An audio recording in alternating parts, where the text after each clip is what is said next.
Hey yo, this is Mushroom Mike. The following show from HJTV is intended for mature audiences only. If you were under 18 and you are watching this shit, well, we are sorry that you have shitty parents.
So thank you so much for taking the time to talk to me today, and sorry that took so long to get set up.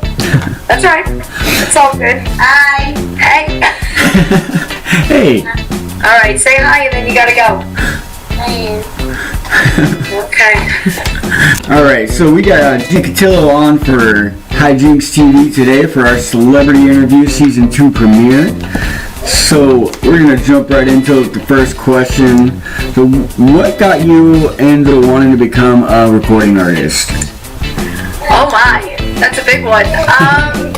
Pretty much, my mother was a singer, and I grew up with music constantly around me. A lot of Motown, a lot of blues, a lot of jazz. And my mom sang. She was still singing at that time. You know, heading over into LA and stuff, and I was just enamored. It was mostly her. And she pretty much taught me how to sing before I could even speak, I think. But then I got very intrigued by instruments. I mean, we'd go to weddings and all I would want to do is, all the kids would be playing and I'm like, I just want to look at the guitars. So then I bought a guitar and I started teaching myself, and pretty much, I guess it was my environment and in my blood, I suppose. Nice. Yeah. That's unfortunately, I grew up listening to Achy Breaky Heart a lot. Are you from Oregon? I'm actually from Virginia, and we moved out here when I was younger. Hi. So I know I've been writing songs for a couple of years, well, a few years now, and I think I'm still working on one I started when I was 18. What's the shortest and the longest that you've worked on a song? The shortest was probably my most recent single, which is going to be re-released, Fly. I wrote that within an hour. Nice. And then of course doing everything else like the drums and I do all of the synths. I do a lot of the work on the songs, even though I did have a drummer play on that. And my guitarist Ron, he comes in and throws things down, and the bass player. But ultimately all the synths, all the production, a lot of it I'll do. And I work with my guy David Caggiano, he's my producer, so he adds some fun stuff too. But ultimately, yeah, that song written wise was within an hour. And then there's been stuff that I've worked on where I love it, but I'm not fully in love with, say, the verse or the chorus, and I'm like, you know what, this is gonna be really cool, but it needs a little more time to marinate, I guess, you know, just whatever the case is. So I would say I've kept things, trying to think, there's one song that I kept around for a couple of months, and I just kept going back to it. Like, I won't force myself to write. But ultimately, all of the songs that I've been releasing, they've come pretty quick. You know, I've been very inspired. Lots of inspiration. I'm actually at the point where my producer, David's like, listen, we gotta, like, cut you off. Like, that's it. We gotta, like, end this album. What do we gotta do it? And I'm like, I know, you're right. I just want to make sure, because you never know, I might write something, but I think he's pulling the plug on me very quickly, very soon. But you know what, I'll keep anything I'm writing, and you know, it could be released in the next album. It may have to change the sound a little bit, but hopefully that answered your question. So within a day, and then within a month. Perfect. But I never, like, if I'm not feeling something, I'll put it away and I just start something new again. Yeah. So I'll never sit there and just on one song, oh, I can't, not getting it, you know? Yeah. Yeah, it's how, there's one song I wrote when I was 18, and I didn't really know how to play the guitar yet. I was still teaching myself, and I haven't changed any of the words for it, but the way I played it now from when I played it then is completely different, and I'll probably keep changing it, because it never sounds like there's always something else that it needs. But then there's one song that I wrote, and I sat down in 20 minutes, I smoked, and I got this song. I was just a silly little ha ha ha, and apparently everybody likes it that's heard it. Somebody asked me to use it in a video they were doing. It's like, cool, man. So nice. But always good to talk to someone that does music as well. Oh yeah. So who were your biggest musical inspirations when you were growing up? Nice. Madonna. I would say, yeah, Madonna. Now this is when I was a young little girl, you know, I was really young, and music, like I said, was so important. But music that I fell in love with, like, of course, like I said, my mother introduced me to the Supremes and Etta James, and and Patsy Cline, and I love all those artists. But when I started just like me finding music, it was Madonna and Cyndi Lauper, and like, well, probably all just current pop. Michael Jackson. I loved Rick Springfield. Make fun of me. Go right ahead. But then as I got older, and I started learning about like The Doors and Led Zeppelin and PJ Harvey. PJ Harvey's a huge, huge reason, probably why I picked up the guitar. Like, I always was in love with the guitar growing up, but my mom was like, girls don't play guitars, you know, that generation. Yeah. And I'm like, I don't care, I'm gonna learn to play the guitar. But then I kind of put it down for a little bit, and then I heard PJ Harvey's Rid of Me album, and was just, that is it. I'm doing music, I'm learning to play guitar. I went and bought a guitar at a garage sale, and I taught myself, and you know, so I guess that's kind of a little of what, then I got into a lot of English music, a lot of new wave. I just listen to everything but, like, to be honest, heavy metal. I mean, not that I don't dislike it, you know, there's some great Anthrax songs, and it's not something I focus on. Yeah. But you know, one of my first concerts was a Metallica concert. That and Def Leppard. So, you know, I definitely have a wide range, but I can definitely say Madonna was probably the performer in me. This is why I want to be on stage, was pretty much because of her and Michael Jackson. Yeah.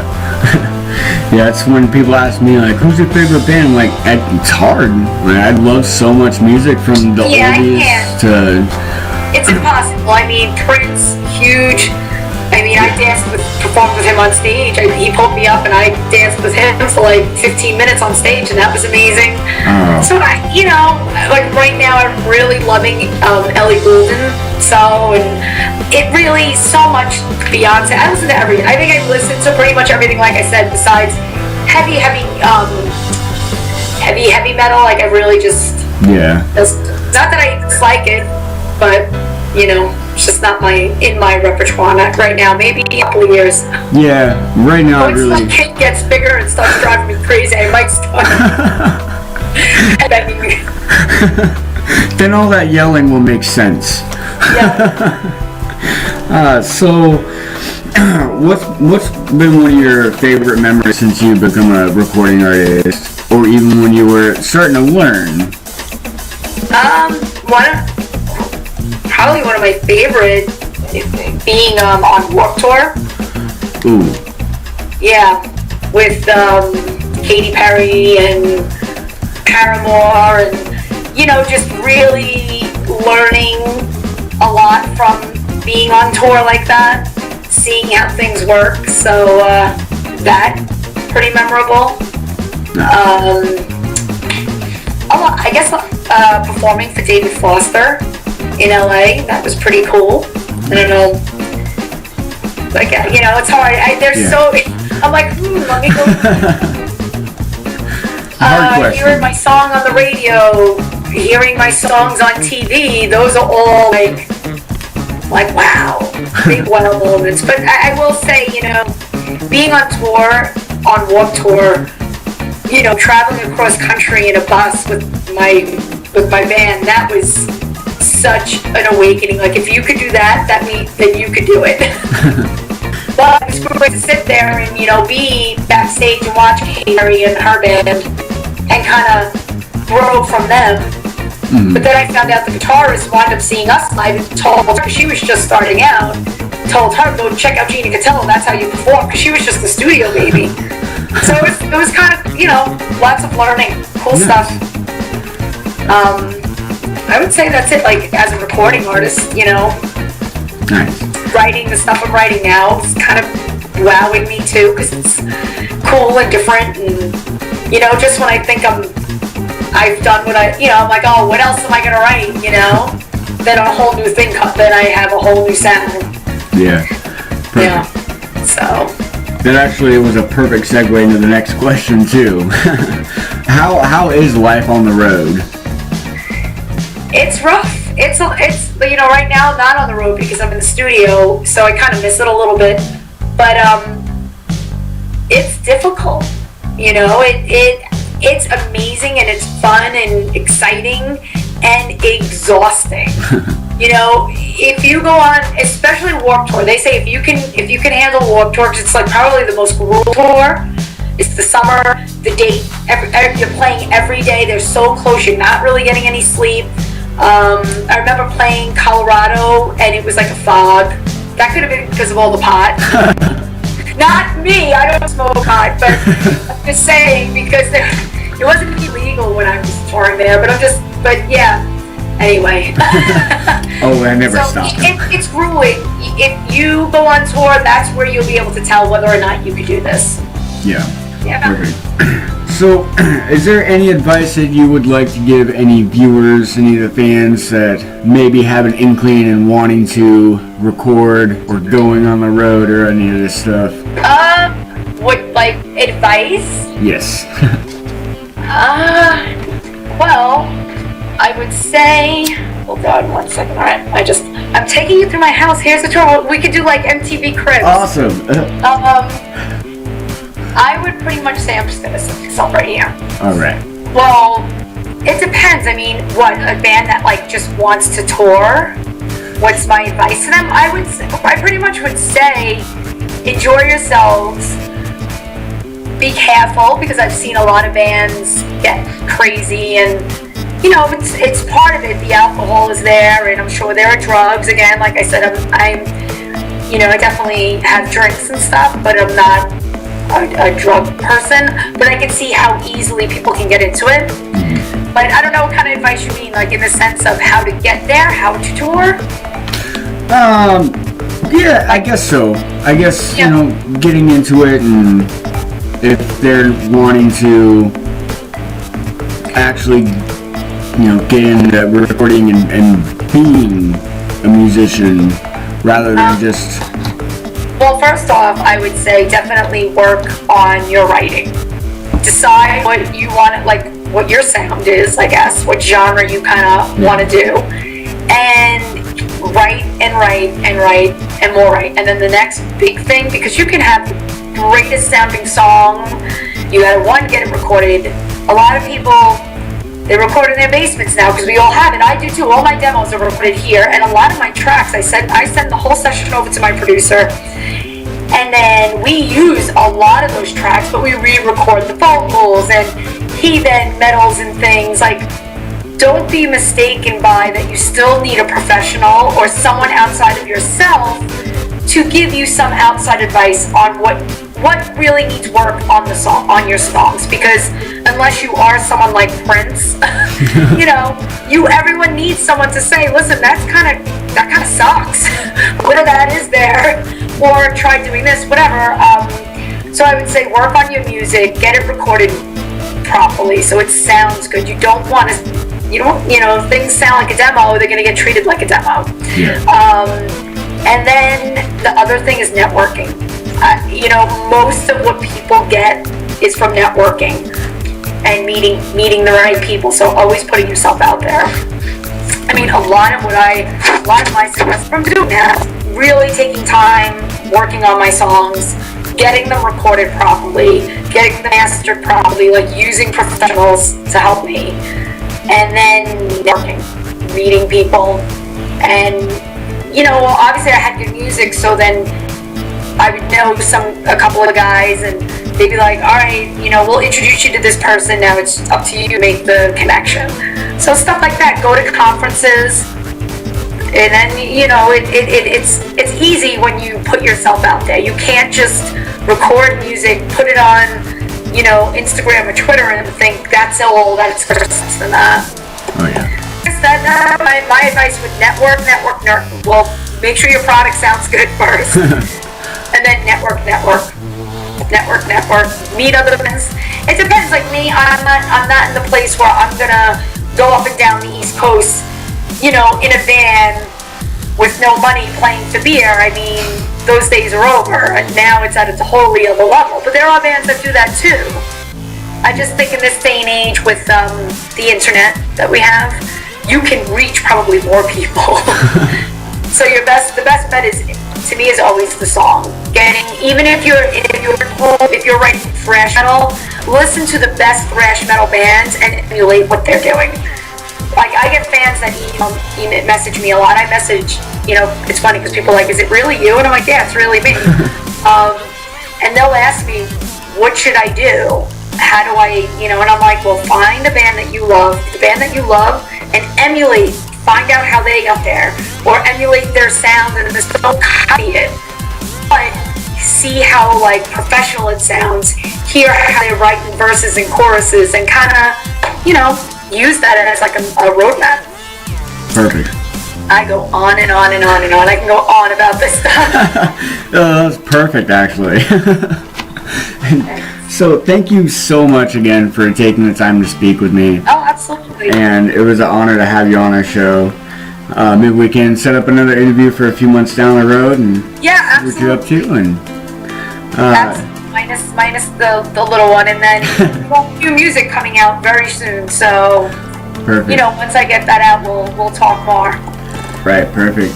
Well, is there any plugs that you'd like to give before we wrap this up?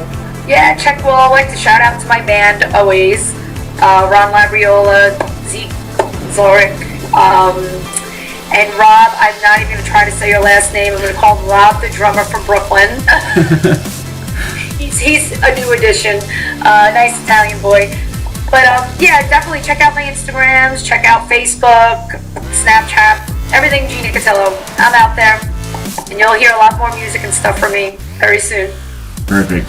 All right. Well, again, thank you, and I hope you have a great day. You too. All right. Bye. Bye.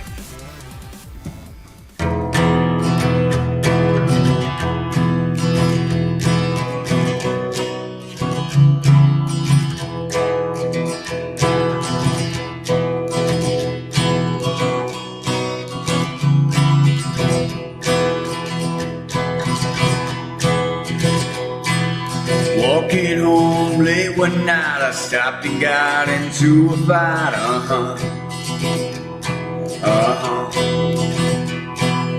Fought for a while till he pulled a knife and told me he would take my life,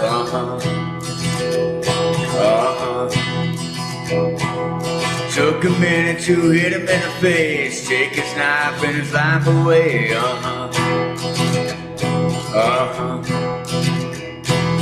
Slit his throat, then I turned to run, knowing just what I had done, You got bitch titties. You got titties so big, they got bitches in them.